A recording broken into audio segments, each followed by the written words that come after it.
What the hell are you doing in my kitchen with those kids?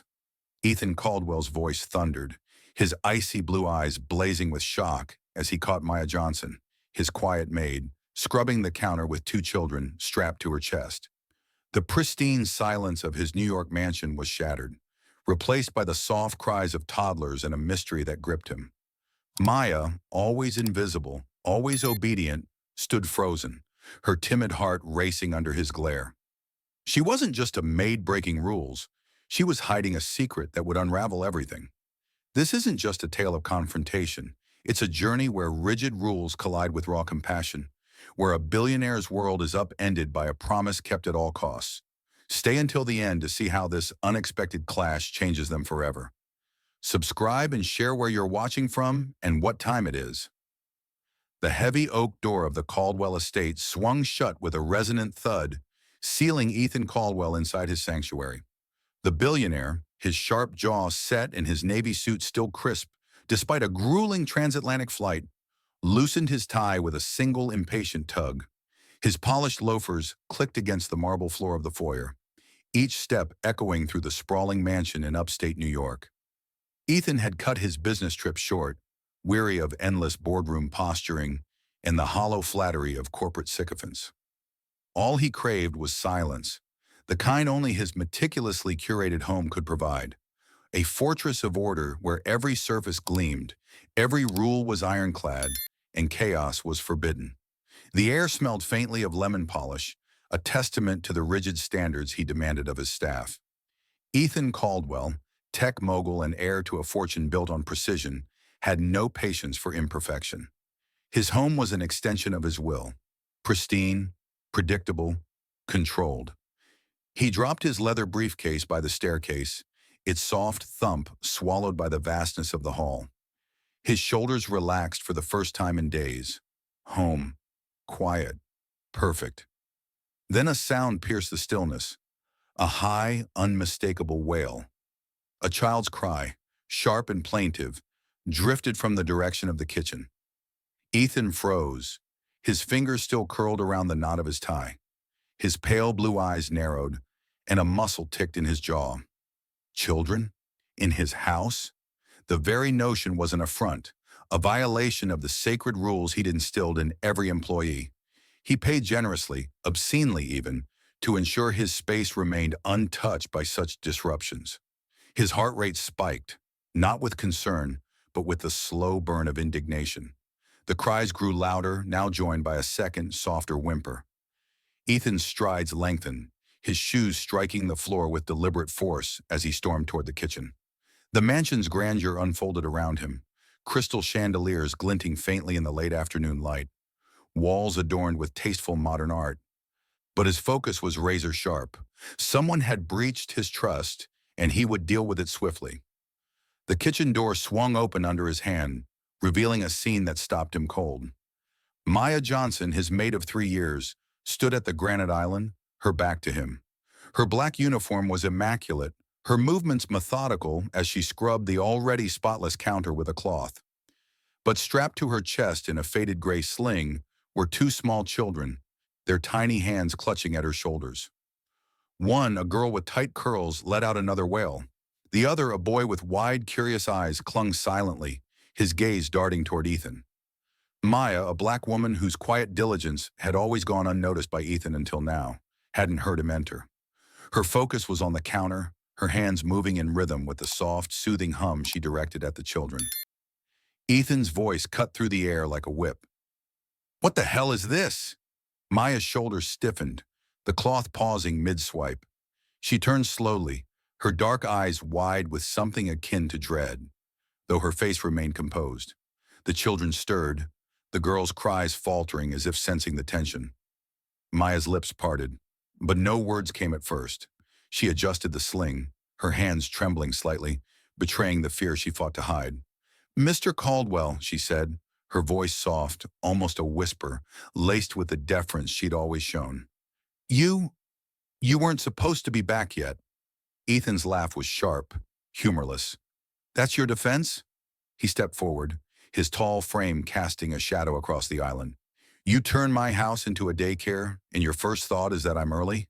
His voice rose, each word clipped and precise, honed by years of commanding boardrooms. Who are these children, Maya? Why are they here? I don't pay you to bring strays into my home. The boy in the sling flinched at his tone, burying his face in Maya's shoulder. She instinctively rocked them, her movements gentle despite the storm brewing in the room. Her eyes dropped to the floor, a habit born of years navigating spaces where she felt small, insignificant. They're my friend's children, she said quietly, her voice barely audible. I, I didn't mean to break your rules, sir. I had no choice. No choice? Ethan's lip curled, his patience fraying. You've worked here 3 years, Maya. 3 years of following my rules to the letter. No smudges, no delays, no excuses. And now this? He gestured at the children, his hands slicing through the air. You thought you could sneak them in, and I wouldn't notice. Do you understand what this looks like? Deception? Theft of my trust? Maya's breath hitched, her fingers tightening around the sling. She was a woman who thrived on order, who took pride in meeting Ethan's exacting standards. She'd spent countless hours polishing silverware until it gleamed, arranging his books by color and size, ensuring not a speck of dust dared linger. To her, Ethan's rules were gospel, a shield against the chaos of her own life. But now, standing under his piercing gaze, she felt that shield crumble. Yet something deeper stirred, a spark of defiance she hadn't known she possessed. These children weren't just anyone's. They were hers to protect. Sir, she began, her voice trembling but gaining strength, their mother is gone, dead. There's no one else. I couldn't leave them. Her eyes flicked up to meet his, a rare act of courage for someone who'd always kept her head bowed. I know your rules. I followed them every day. But these babies, they're not strays. They're family to me. Ethan's jaw tightened, his mind racing. Family? The word felt foreign, irrelevant. His world was built on contracts, not connections. He stepped closer, his voice dropping to a dangerous low. You don't get to decide what happens in my house, Maya. You don't get to bring your problems here and expect me to look the other way. This is a breach of trust, plain and simple. Tears pricked at Maya's eyes, but she blinked them back, her chin lifting slightly. I'm sorry, Mr. Caldwell, she whispered, her voice cracking. I know I was wrong, but please, please don't make them pay for my mistake. Let them stay with me, just for a little while. I'll find a place for them, somewhere safe. I'm begging you. Her words trembled with desperation, her usual timidity giving way to a mother's resolve. She clutched the children tighter, as if Ethan might tear them from her arms. The kitchen fell silent, save for the soft whimpers of the girl in the sling. Ethan stared at Maya, his anger warring with something he couldn't name. Her deference, her quiet competence, had always made her invisible to him, a cog in the machine of his perfect life. But now, standing there with 2 children clinging to her, she was anything but invisible. She was a woman cornered, fighting for something bigger than herself. And for the first time, Ethan felt the weight of that fight. You have one night, he said finally, his voice cold but less certain than before. Find another solution by tomorrow or you're out. All of you. He turned on his heel, the echo of his footsteps fading as he left the kitchen. Maya sagged against the counter, her breath shuddering as she pressed a kiss to the girl's forehead. We're okay, she whispered, more to herself than to the children. For now, we're okay. But as Ethan retreated to his study, the image of those wide, innocent eyes lingered, gnawing at the edges of his carefully constructed world. Something had shifted, and he wasn't sure he could ignore it. The kitchen's fluorescent lights cast a sterile glow over the granite island, where Maya Johnson stood frozen, her heart pounding like a trapped bird against her ribs. The 2 children in the gray sling pressed closer to her chest, their small bodies warm against her trembling frame. Ethan Caldwell's ultimatum, one night to find a solution, hung in the air like a guillotine. His footsteps had faded down the hall, but the weight of his anger lingered, heavy and suffocating. Maya's hands, still clutching the damp cloth she'd used to scrub the counter, shook as she set it down. She'd always been invisible to Ethan, a silent cog in his pristine machine, but now her secret was exposed, raw and undeniable. The little girl in the sling, Amara, whimpered softly, her tiny fingers twisting into Maya's uniform. The boy, Jamal, stared silently, his wide brown eyes tracking the spot where Ethan had stood moments ago. Maya exhaled shakily, her usual timidity warring with a fierce resolve she hadn't known she possessed. She'd spent years bowing to Ethan's rules, every surface spotless, every task completed with precision, because following orders kept her life steady. But these children, the last remnants of her best friend Letitia, were worth breaking every rule in Ethan's book. "Shh, baby girl," Maya murmured, rocking Amara gently. Her voice, soft and melodic, was a lifeline in the storm of her thoughts. She glanced at the clock on the wall. 6:47 p.m. one night. How could she find a safe place for these children in less than 12 hours? Her mother's cramped apartment in the city was no option. Her frail body couldn't handle the weight of two toddlers anymore. The shelters Maya knew were no better than traps, places where children disappeared into a system that chewed up hope and spat out despair. She'd promised Letitia, as her friend lay dying after that car crash, that she'd keep Amara and Jamal safe. That promise was a chain around her heart, unbreakable. The kitchen door creaked open, and Maya's breath caught. Ethan stood there, his tall frame filling the doorway, his pale blue eyes sharp as ice. He'd changed out of his suit jacket, his white dress shirt rolled up to the elbows, but the authority in his posture was unchanged. "You're still here," he said, his voice low and edged with irritation. "I thought I made myself clear." Maya's throat tightened. She lowered her eyes, a reflex born of years navigating spaces where she felt less than. "I'm sorry, Mr. Caldwell," she whispered, her voice barely audible. "I was just finishing up." She gestured weakly at the counter, though her work was already flawless. Her heart screamed at her to fight, to beg, but her tongue felt heavy, her self-doubt a familiar anchor pulling her down. Ethan stepped closer, his shadow falling over her. "You said they're your friend's children," he said, his tone clipped, analytical, like he was dissecting a business deal. "Explain, now, and don't waste my time with half-truths." Maya's fingers tightened around the sling, her knuckles paling. She wanted to shrink, to disappear, but Amara's soft sniffle grounded her. She forced herself to meet Ethan's gaze, though her eyes flickered with fear. "Their mother, Letitia, was my best friend," she began, her voice trembling but steadying with each word. "She died 6 months ago. Car accident. The father, he was never in the picture. There's no one else, just me and my mama, but she's too old to carry them. Her heart's weak, sir. I had to bring them here." Ethan's lip curled, his skepticism palpable. "So you thought sneaking them into my house was the answer? You, who's followed every rule I've ever set, decided to throw that all away?" His voice rose, not loud but piercing, each word a needle. "Do you have any idea what this looks like? Like you're taking advantage of me, Maya. Like you're stealing from me." The accusation stung, sharp and personal. Maya's chest tightened, her eyes burning with unshed tears. She'd prided herself on her work, on being the perfect employee, quiet, obedient, invisible. To be called a thief cut deeper than she expected. But she thought of Letitia's last words, her hand cold and weak in Maya's grasp. "Keep them safe, Maya. Don't let them go." That memory ignited something fierce within her, a spark that pushed past her fear. "I'm not a thief," she said, her voice low but firm, the words surprising even herself.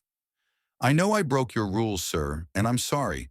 I've always done everything you asked, every glass polished, every floor shining.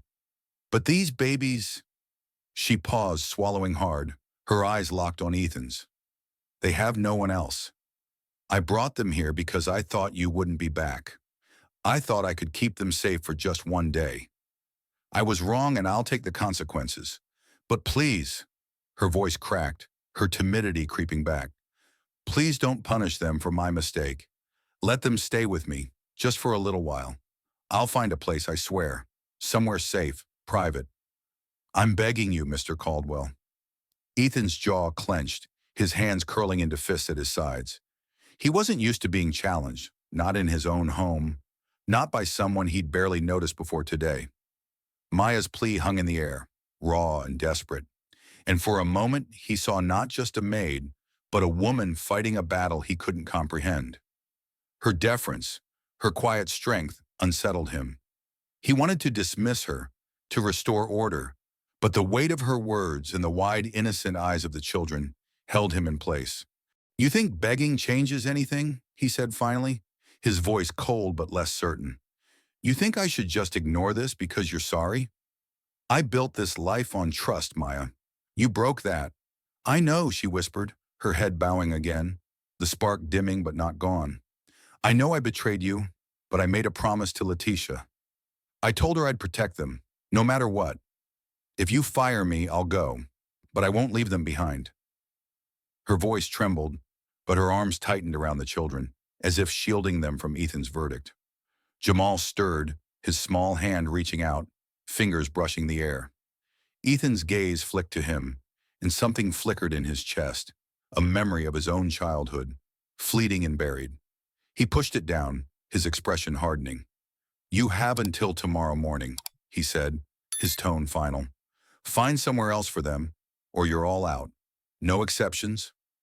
Maya nodded, her lips pressed tight to hold back tears. "Thank you, sir," she said softly, though the words tasted like ash.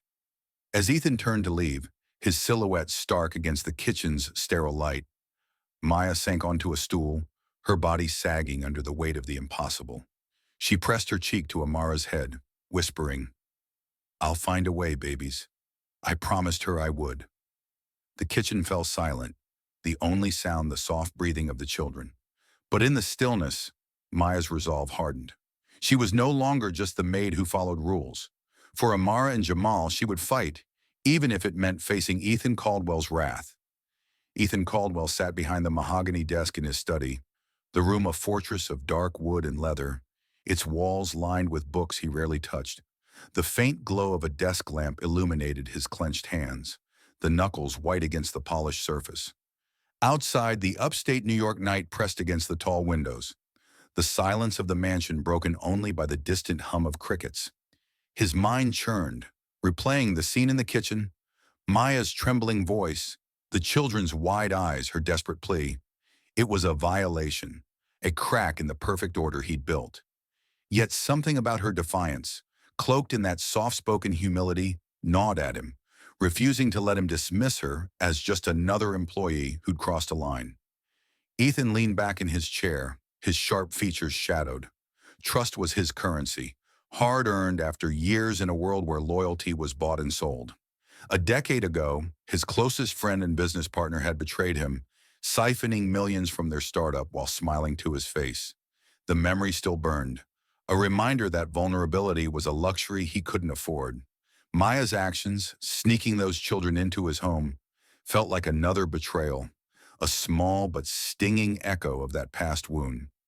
He'd given her clear rules, no guests, no disruptions, no excuses, and she'd broken them without a second thought. So why hadn't he fired her on the spot? In the kitchen, Maya moved with mechanical precision, her hands wiping down the already immaculate counters. The children, Amara and Jamal, were asleep in the sling, their soft breaths a quiet rhythm against her chest. Her heart felt like a lead weight, each beat heavy with the fear of what tomorrow would bring. She'd always been the perfect maid, quiet, meticulous, invisible, because pleasing Ethan Caldwell meant keeping her job, her lifeline, her mother's medical bills, the rent on their tiny apartment, the groceries that barely stretched a week. All of it rested on her shoulders. But now with Letitia's children in her care, the rules she'd clung to felt like chains.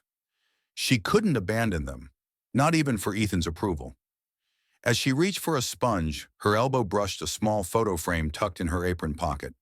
It fell, clattering softly against the tile floor. Maya froze, her breath hitching as she knelt to retrieve it. The frame held a faded picture of her and Letitia, laughing at a community picnic years ago, their faces bright with youth and hope.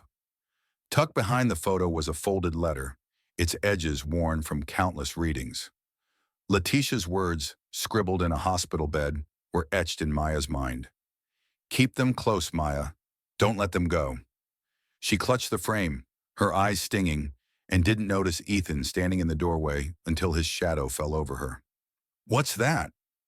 His voice was low, not as sharp as before, but still laced with suspicion. Maya flinched, her fingers tightening around the frame. She stood quickly, her head bowed, the reflex of deference kicking in. "Nothing, sir," she whispered, slipping the frame back into her pocket. "Just something personal." Ethan's eyes narrowed. He'd returned to the kitchen on impulse, driven by a nagging unease he couldn't name. Now, seeing her guarded expression, his instincts flared. "Don't lie to me, Maya," he said, stepping closer. "You've already broken my trust once. Show me." Her heart raced, but she obeyed, pulling the frame from her pocket with trembling hands. She held it out, her eyes fixed on the floor. Ethan took it, his fingers brushing hers briefly, and studied the photo. Two young women, arms around each other, their smiles unguarded. Then he noticed the letter, its edges peeking out. Before Maya could protest, he unfolded it, his eyes scanning the shaky handwriting. "Maya, you're their only hope. Keep them safe. I love you." The words hit him like a punch, raw and unfiltered. He looked up, his expression unreadable. "Is this supposed to make me feel sorry for you?" he said, his voice cold but tinged with something softer, uncertain. "You think a sad story excuses what you did?" Maya's throat tightened, her timidity threatening to swallow her whole.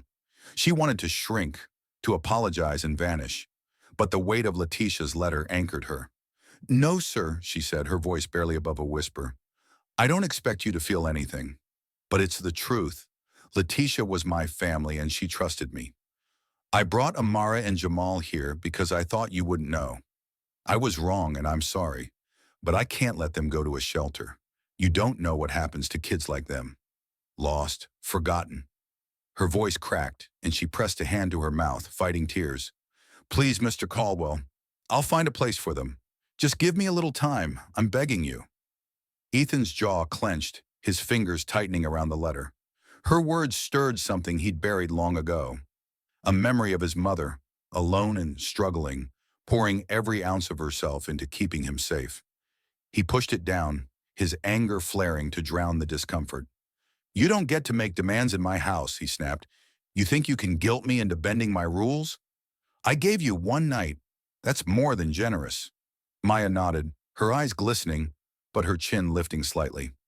"I know," she said softly. "I don't deserve your kindness. But they do. They're innocent, sir. I promised Letitia I'd keep them safe, and I'll do whatever it takes. Fire me if you have to, but please, don't take them away from me yet." Her voice trembled, but her gaze held his, a quiet strength breaking through her fear. Ethan stared at her, the letter still in his hand. He wanted to throw it back, to walk away and restore the order he craved.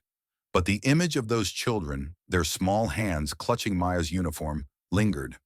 He handed the frame back, his movements stiff. "One night," he repeated, his voice quieter now, almost strained. "Don't test me again." As he turned to leave, Maya sank to her knees, clutching the frame to her chest. "Thank you," she whispered, though he was already gone. The kitchen was silent once more, but her mind raced. One night wasn't enough, but it was a start. For Amara and Jamal, she would find a way, even if it meant facing Ethan's wrath again. She kissed the top of Jamal's head, her resolve hardening. "I won't let you down," she murmured, her voice a vow to the children and to Letitia's memory. Ethan, back in his study, stared at the letter's words burned into his mind. He didn't want to care, didn't want to feel the tug of something human pulling at his carefully guarded heart. But Maya's quiet courage, her refusal to abandon those children, had cracked something open. He leaned back, the darkness of the room closing in, and wondered if he could truly send her away come morning. The morning sun spilled through the tall windows of the Caldwell mansion, casting golden streaks across the marble floors. But the warmth did nothing to thaw the tension in the air.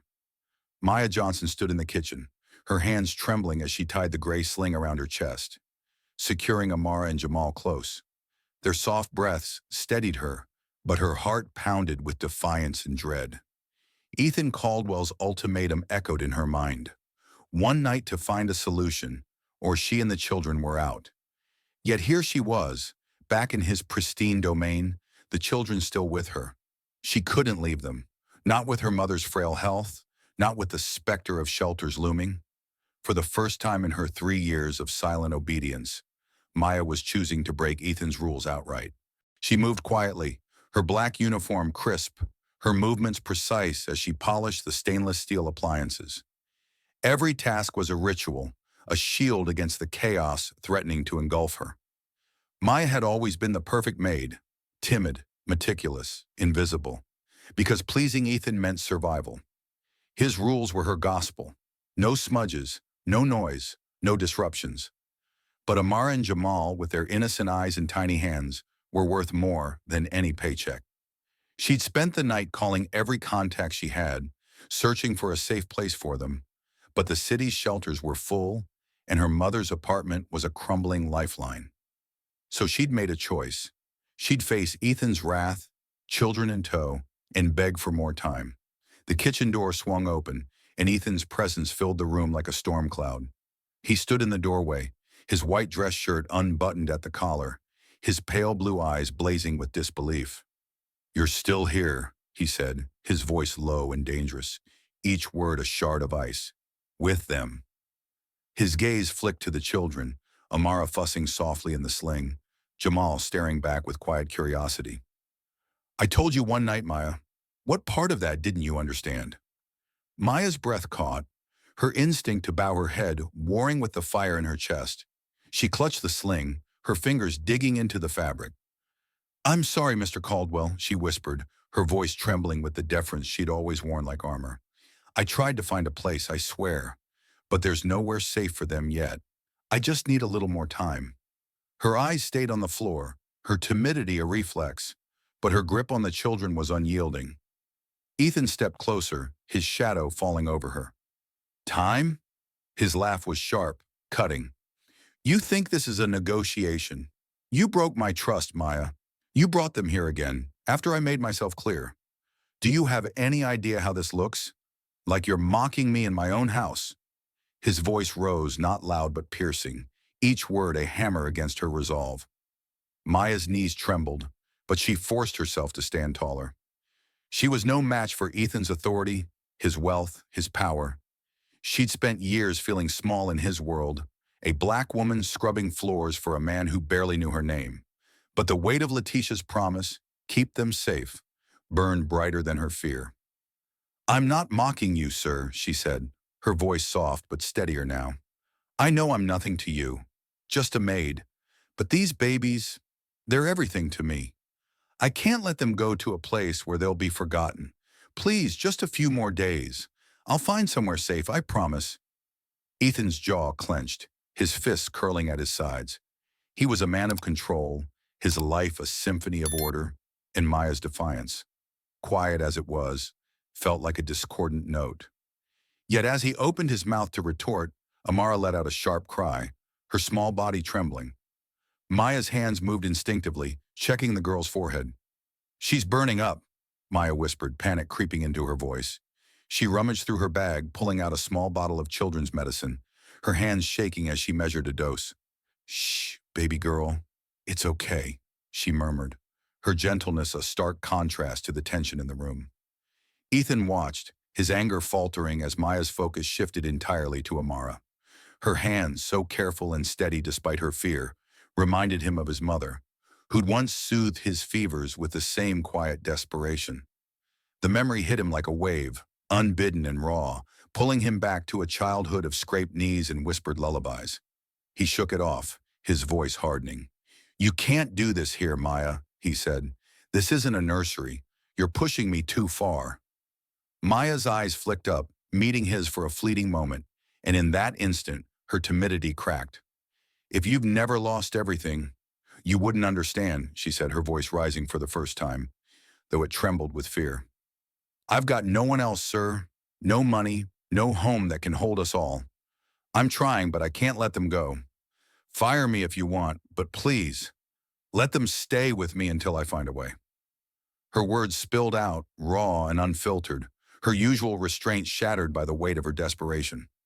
Ethan's breath caught. Her outburst caught him off guard. He'd expected apologies, compliance, not this quiet fire from a woman who'd always been a shadow in his home. He stepped back, his mind racing. "You don't get to talk to me like that," he said, but his tone lacked its earlier venom. He turned away, running a hand through his hair, then paused. "I'm calling my doctor," he said finally, his voice clipped. "For the girl. But this doesn't mean you're off the hook." Maya's eyes widened, a flicker of hope breaking through her fear. "Thank you, sir," she whispered, her voice thick with unshed tears. She rocked Amara gently, administering the medicine with care, her focus unwavering despite Ethan's presence. As he pulled out his phone to call his private physician, he stole a glance at her. Maya's face, etched with exhaustion and resolve, was no longer just that of a maid. She was a woman fighting a battle he couldn't fully grasp, and for the first time he felt the ground beneath his rules shift. The kitchen fell silent, save for Amara's softening whimpers.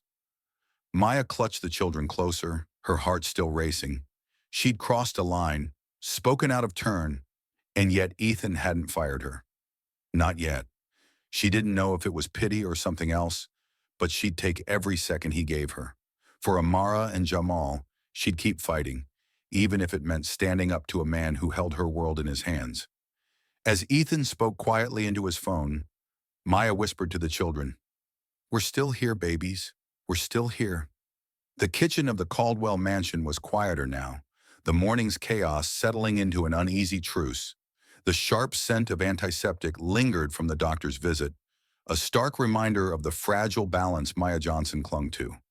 Amara, nestled in the gray sling against Maya's chest, slept soundly, her fever eased by the medicine prescribed by Ethan's private physician. Jamal, ever watchful, clutched a fold of Maya's uniform, his wide eyes darting between her and the gleaming counter she polished with mechanical precision. Maya's hands moved on instinct, but her mind was a storm of fear and fleeting hope. Ethan's decision to call a doctor had stunned her, a crack in his ironclad rules, but his cold warning echoed. She was not off the hook. Ethan stood at the far end of the kitchen, his arms crossed, his pale blue eyes fixed on Maya with an intensity that made her want to shrink. He'd stayed after the doctor left, his presence a looming shadow. Maya kept her head bowed, her timidity creeping back like a familiar cloak. She'd spent years being invisible, her quiet obedience a shield against the world's harsh edges. But Amara and Jamal had changed everything. For them, she'd defied Ethan, spoken out, begged for mercy. Now, with the children still in his home, she felt exposed, a tightrope walker with no net below. "Thank you, Mr. Caldwell," she said softly, her voice barely above a whisper as she polished a spotless faucet. "For the doctor, for giving us a chance." Her words were laced with the deference she'd always shown, but they trembled with the weight of her gratitude. She didn't dare look at him, afraid to see the judgment in his eyes. Ethan's jaw tightened, his expression unreadable.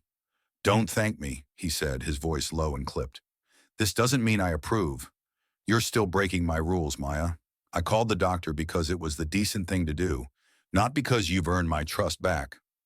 His words cut, sharp and deliberate, but there was a flicker of something softer in his tone, a crack he couldn't quite conceal.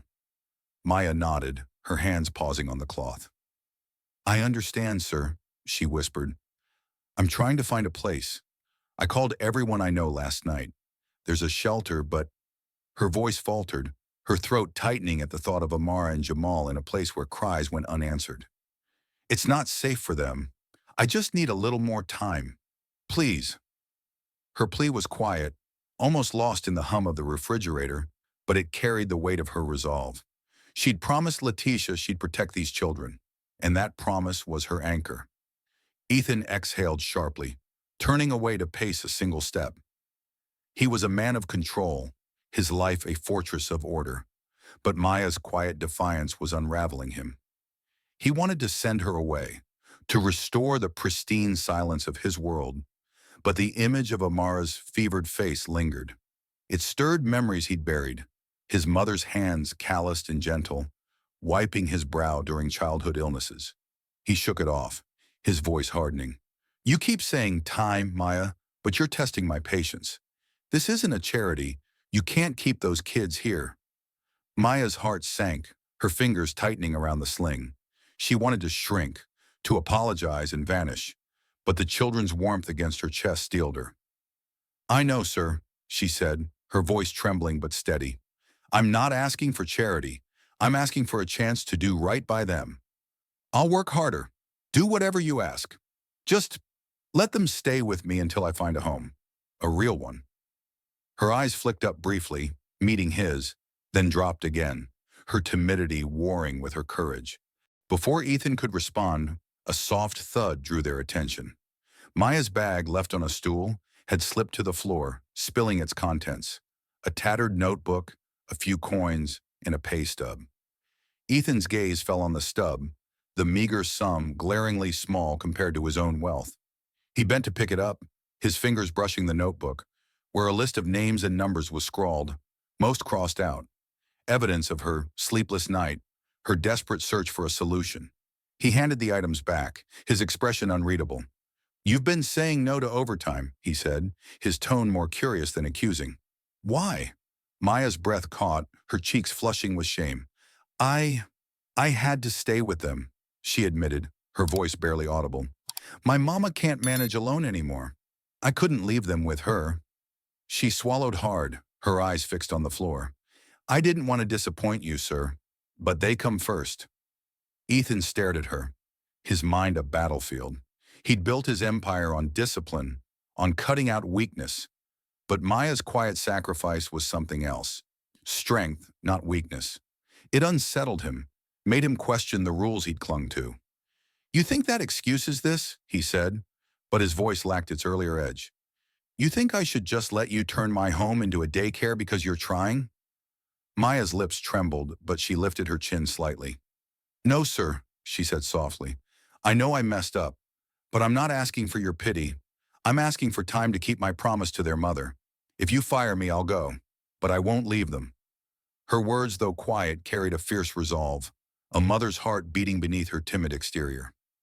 The kitchen fell silent, the only sound Jamal's soft hum as he played with a button on Maya's uniform. Ethan's gaze flicked to the boy, then back to Maya. He saw the exhaustion etched into her face, the way her hands never stopped protecting the children, even now. It reminded him of his own mother, who'd worked 3 jobs to keep him fed, her love a quiet, unyielding force. He pushed the thought away, his voice low. They can't stay here, Maya. Not like this. But, he paused, the words catching in his throat. I'll give you until the end of the week. Find a place, or you're out. Maya's eyes widened, a tear slipping free despite her efforts to hold it back. Thank you, Mr. Caldwell, she whispered, her voice thick with relief. I won't let you down. She adjusted the sling, her hands steady now, though her heart still raced. As Ethan turned to leave, his shoulders stiff, she sank onto the stool, her body trembling with the weight of the moment.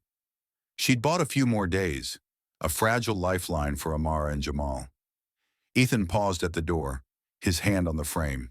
He didn't look back, but Maya's words echoed in his mind. They come first. He'd spent his life putting himself first, building walls to keep others out. But as he walked away, the image of Maya's quiet strength lingered, a crack in his carefully constructed world. For the first time, he wondered if his rules were as unbreakable as he'd believed.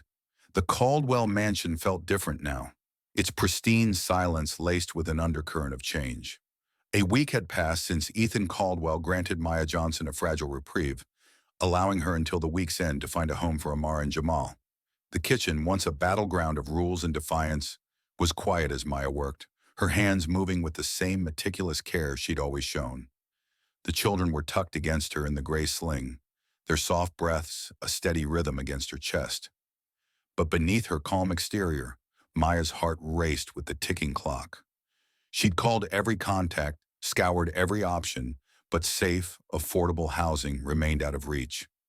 Her timidity, that old cloak of deference, clung to her, but the promise to Letitia, to protect these children, burned brighter than ever. Ethan had kept his distance, retreating to his study or his office in the city, his presence a shadow that loomed over Maya's every move. He was a man of order, his life a fortress built on control, and yet Maya's quiet resolve had cracked something in him. He hadn't fired her, hadn't thrown the children out, and that alone was a puzzle he couldn't solve. Each night he found himself replaying her words. They come first. They stirred memories of his mother, her sacrifices etched into his childhood, and he hated how they softened the edges of his anger.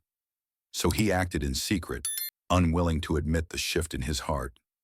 He'd contacted his assistant, directing her to arrange medical care for Maya's mother and to search for a small apartment near the mansion. Something stable, safe, out of his home. Maya, unaware of Ethan's efforts, stood at the kitchen counter, polishing a silver tray with mechanical precision. Her eyes were heavy with exhaustion, her nights spent calling shelters and distant relatives, all dead ends. She felt small, insignificant, a black woman begging for scraps in a world that belonged to men like Ethan. Yet every time she looked at Amara and Jamal, their innocent faces stirred a fire in her. She'd spoken out once, defied him for their sake, and she'd do it again if it meant keeping them safe. The kitchen door swung open and Ethan appeared, his tall frame filling the space. His navy blazer was gone, his shirt sleeves rolled up, but his pale blue eyes carried the same intensity. Maya froze, her hands pausing on the tray, her head bowing instinctively. "Mr. Caldwell," she said softly, her voice trembling with deference. "I'm still looking, sir. I promise I'm trying." Ethan's gaze flicked to the children, then back to her. "You're out of time, Maya," he said, his voice low but not as harsh as before. "The week's up. What's your plan?" His tone was measured, but there was a flicker of something new.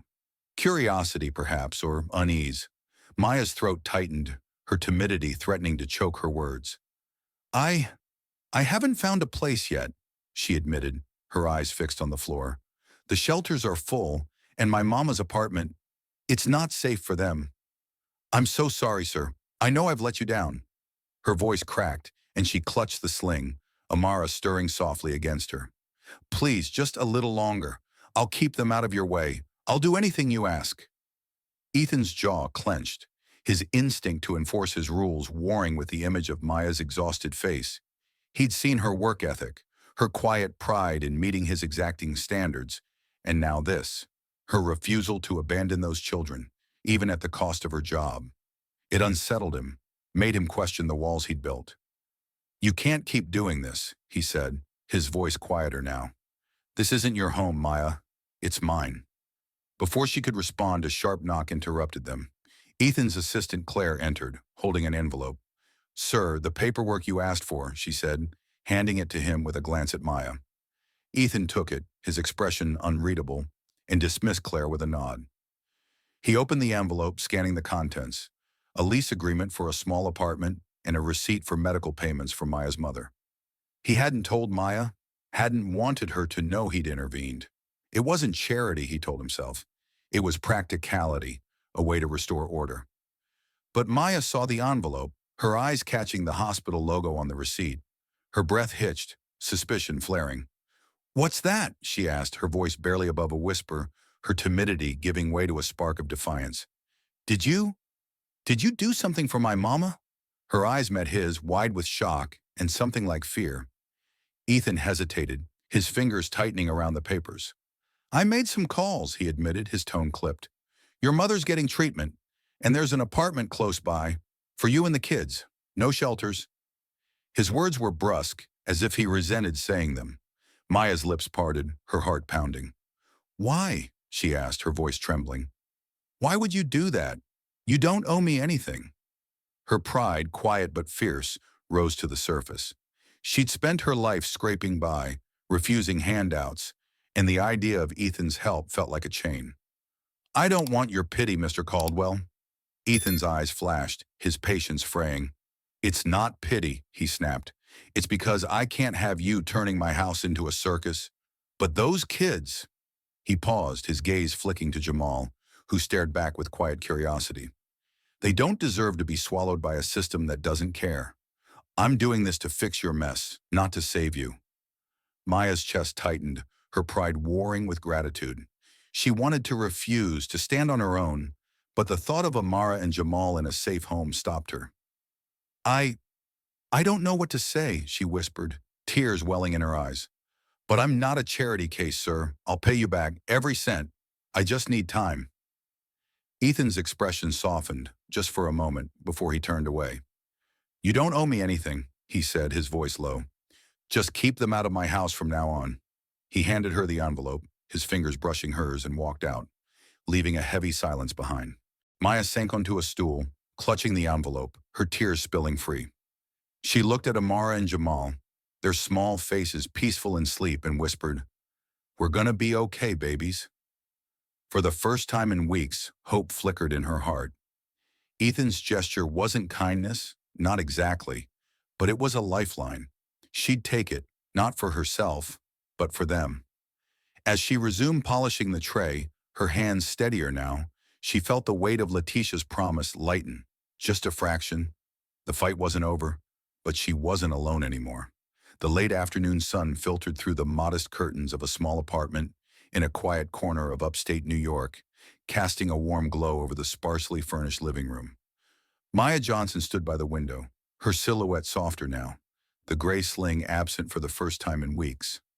Amara and Jamal played on a worn rug nearby, their giggles filling the space as they stacked colorful blocks into wobbly towers.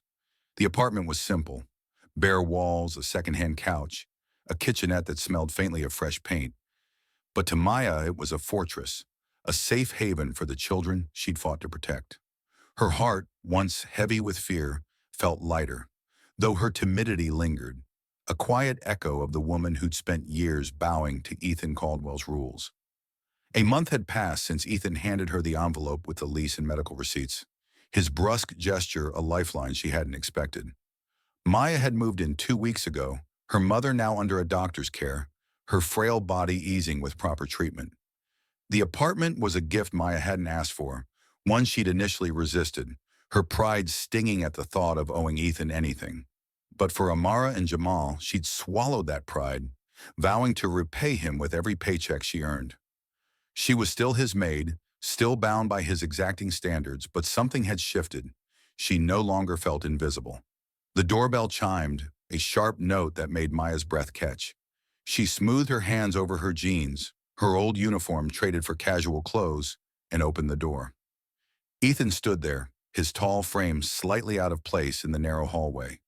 His navy blazer was impeccably tailored, his pale blue eyes scanning the apartment with a guarded curiosity. This was the first time he'd come, not as her employer, but as something else. Maya's instinct was to lower her gaze, to slip back into deference, but she held her head high, her voice soft but steady. "Mr. Caldwell," she said, stepping aside. "Please come in." Ethan entered, his presence commanding even in the small space. He glanced at the children, Amara waving a block at him, Jamal watching with quiet intensity. "They look happy," he said, his tone neutral but softer than Maya was used to. He hesitated, then added, "You've settled in." Maya nodded, her hands clasped tightly to hide their tremble. "Yes, sir. It's more than I could have hoped for. Thank you." Her voice wavered, gratitude mixing with the pride that still prickled. She'd spent her life scraping by, a black woman navigating a world that often overlooked her, and Ethan's help felt like a debt she couldn't fully reconcile. "I'm paying you back," she said firmly, "every month from my salary. I don't take handouts." Ethan's mouth twitched, almost a smile, but his expression remained guarded. "I told you it's not charity," he said, his voice low. "It was the practical thing to do." But his words lacked their usual edge, and his gaze lingered on the children, their laughter a stark contrast to the sterile silence of his mansion. Maya's mother, Ruth, emerged from the tiny bedroom, her steps slow but steadier than before. Her face, lined with years of struggle, brightened at the sight of Ethan. "Mr. Caldwell," she said, her voice warm, "I owe you a thank you. For my doctors, for this place." She gestured at the apartment, her eyes glistening. "You didn't have to do it, but you did." Ethan shifted, uncomfortable with the gratitude. "It was nothing," he said, his tone clipped. But as he spoke with Ruth, learning she'd been a nurse for 30 years, a memory stirred. His own mother, a single parent who'd worked endless shifts to keep him fed. Ruth's stories, her quiet strength, echoed that past, and Ethan felt a pang he couldn't shake. Maya watched, her heart swelling with cautious hope. She'd always seen Ethan as untouchable, a man of wealth and rules, but here in her small apartment, he seemed almost human.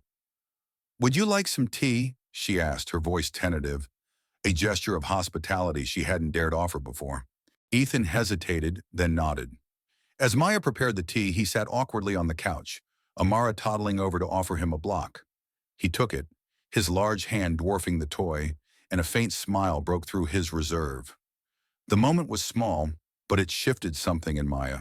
She saw not just her employer, but a man wrestling with his own walls. As they sipped tea, Ethan cleared his throat. I'm starting a scholarship fund, he said abruptly.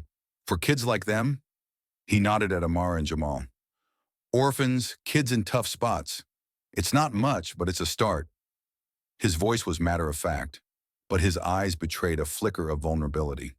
Maya's breath caught, her timidity giving way to awe. That's incredible, sir, she said softly. Why? Ethan looked away, his jaw tightening. I misjudged you, Maya, he admitted, his voice low. I thought you were taking advantage, using my house for your own problems. But you were fighting for them, not yourself. I respect that.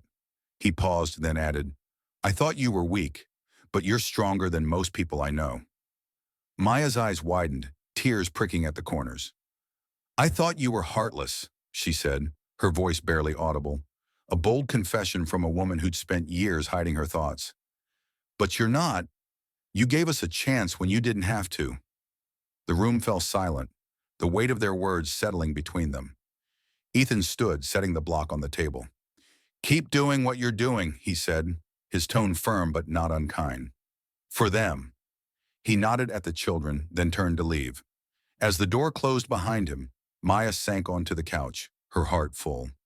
She looked at Amara and Jamal, their laughter filling the apartment, and whispered, We've got a home, babies. We're safe. The promise to Letitia felt lighter now, fulfilled not just by her own fight, but by an unexpected ally. Ethan's footsteps faded down the hall, but the change he'd sparked lingered, a quiet reminder that compassion could bridge even the widest divides. This story of Maya and Ethan is a powerful journey of compassion, resilience, and the courage to break barriers for those we love. It reminds us that even in the face of rigid rules and vast divides, human connection can spark change, inspiring us to look beyond appearances and find strength and empathy. What would you have done in Ethan's or Maya's shoes? Share your thoughts in the comments. We'd love to hear how this story touched you. Thank you for joining us on this heartfelt journey, and we can't wait to share more stories of hope and humanity with you soon.